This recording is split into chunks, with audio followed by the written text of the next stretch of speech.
So good morning to all. This is Rohit.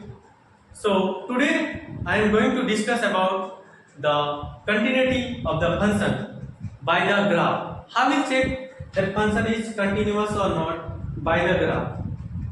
So by the graph,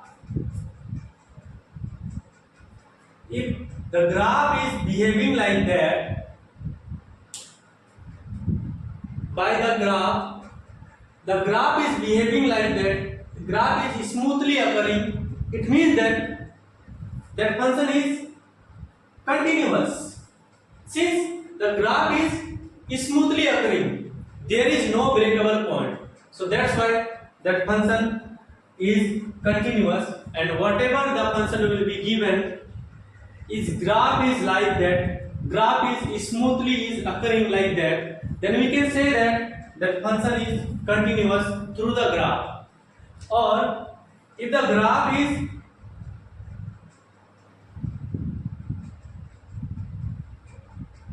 like that,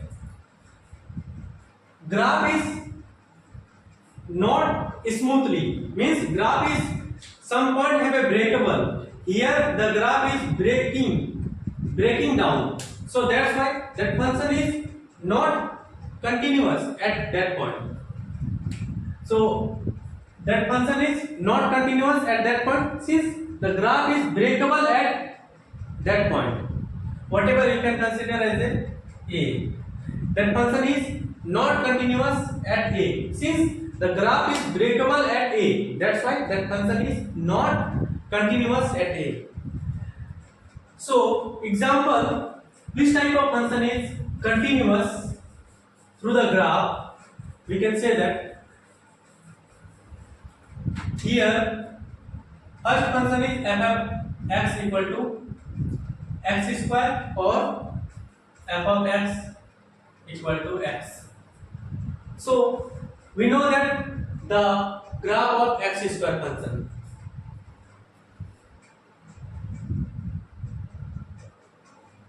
like that, so that graph is smoothly, so that function is continuous on R, that function is continuous on R, since the graph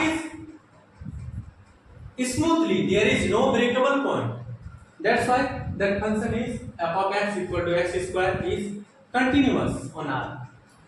So f of x equal to x is given, so we know that the graph of f of x equal to x, so we can see that the graph of f of x is like that, so graph is smoothly occurring, it means that there is no breakable point, it means that that function is continuous on R.